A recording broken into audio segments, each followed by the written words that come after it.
But you are effectively, as a party, sacking a loyal party public servant and stepping in yourself. Well, the party management board looked at... The party's sacking him. The party management board looked at the situation with David's current health and the prognosis going forward immediately for a 4-week election campaign and further. This seems callous. And further for hopefully the next 5 years. We've seen a recent example with Craig McKinley. Craig was able to walk into the House of Commons after having his hands and his legs amputated.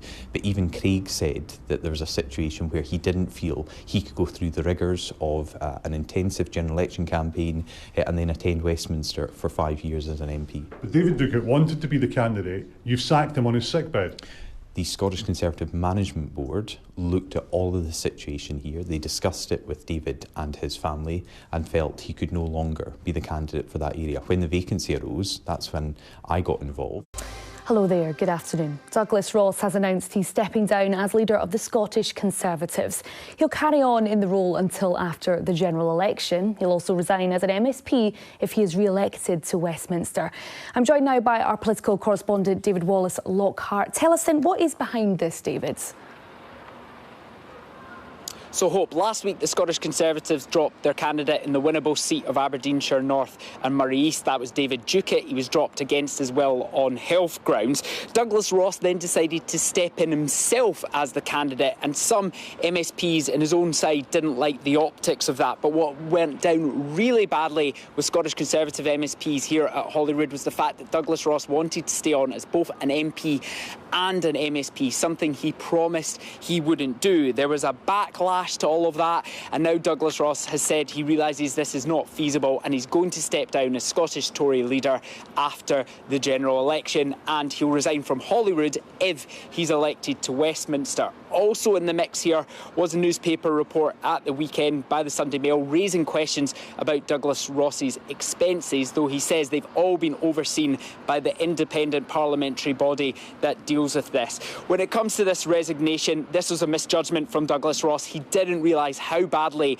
going to try and stay on as an MP and an MSP was going to go down with his Scottish Conservative colleagues. He's had to resign over it. It's a self-inflicted resignation. And what has the reaction been like today then?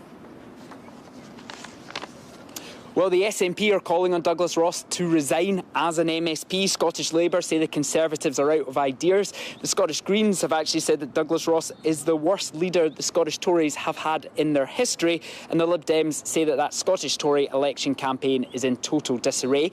Being slightly kinder about Douglas Ross, we have the Prime Minister. He's called him a steadfast champion of the Union. He says he's got a track record to be proud of, that he's enjoyed working with him, but respects his decision to resign after the general election.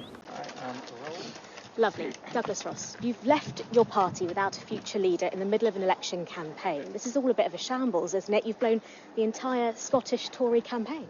Well, I've taken the decision after being selected as the candidate for Aberdeenshire North and Moray East that I want to say to local voters there, if they provide me with the amazing opportunity to be their Member of Parliament on the 4th of July in this election, in this key seat that's a straight choice between the Scottish Conservatives and the SNP, as many of the key seats up and down the country are, then they will be my number one priority and they will have my full focus. So this will be my final election as the leader campaigning for support across the country, but I am giving a commitment to the people of Aberdeenshire North and Moray East that they will be my top priority should I be given that honour of being their MP.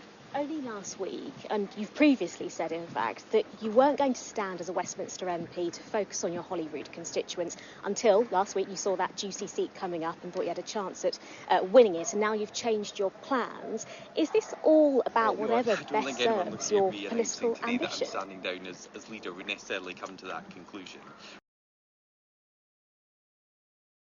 What I am doing today is taking a decision, reflecting on comments made by colleagues and others, to focus fully on the people of Aberdeenshire North and Moray East. It takes in part of my whole constituency that I represented from 2017 until just a few weeks ago as Member of Parliament for Moray, and it also includes communities that I've represented either as a councillor, MSP or MP since 2007. So for 17 years I've represented part of this seat, and it would be a huge honour and privilege to continue to be a representative for that area if I'm given the honour of being the MP for Aberdeenshire North and Moray East.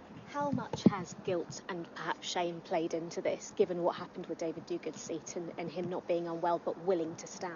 Well, the situation with David Duguid, as I explained to you and others last Thursday, is a very difficult one. The party management board took the decision that he wouldn't be the candidate, and a vacancy therefore had to be filled at very short notice. I travelled to the constituency last Thursday, and I'm deeply honoured to have the support of the local association as their candidate for this election. And this is a key seat, like many key seats up and down the country, where it's a straight choice between the Scottish Conservatives or the SNP. So they can elect someone who will be focused on the local issues, the issues that really matter to people in these constituencies, by uniting behind the Scottish Conservatives, or they can have an SNP MP who, according to their own manifesto, will obsess about independence and separating Scotland from the rest of the United Kingdom, because that will be page 1, line 1 of their manifesto. Alex Salmond today has called you a rat deserting a sinking ship. He's got a point, to be fair, hasn't he? You know this is going to be an election that your party are likely to lose and be a disaster for, and you're trying to jump before you're pushed, some would say. Well, Alex Salmond isn't even standing in this election. He had an opportunity to stand in the very same seat that I'm putting myself forward for. So I think the voters in Aberdeenshire North and Moray East can see who will be on their ballot paper, and Alex Salmond isn't one of them. So this isn't all about Douglas Ross first, party second, Scotland third? No, it's not. I am looking at what colleagues have said to me and others over the course of the weekend, and I'm saying this will be my final campaign as party leader. It's been a huge privilege and honour for me to be party leader. They first backed me, the Scottish Conservatives, as a young farm labourer back in 2007 to be their candidate for Fochabers Lambride, and I've had support from this incredible party to take me to the Scottish Parliament, to the UK Parliament, to serve as a government minister, and then to lead this party across Scotland. And it's been an immense privilege and honour of mine, and I'll continue to do that for the next 3 and a bit weeks to ensure that in key seats up and down the country, people can understand it's a straight choice between the Scottish Conservatives focused on their issues or the SNP obsessed with independence. And yet you are leaving them mid-election campaign. Well, no, I'm staying on until the end of the campaign. With no future leader. Well, there will be a process, there always is, to replace the leader, so I'm not running away from anything. I'm doing all my interviews today. I'll be involved in the TV debates tomorrow. I'll be doing FMQs for the next few weeks, so I am going to continue to support this great party as they have supported me over many, many years. In hindsight, would you have done things differently? Yes, obviously. It wasn't my intention to stand down or announce I was standing down as leader at this point in the campaign, but we deal with the situation that's in front of us,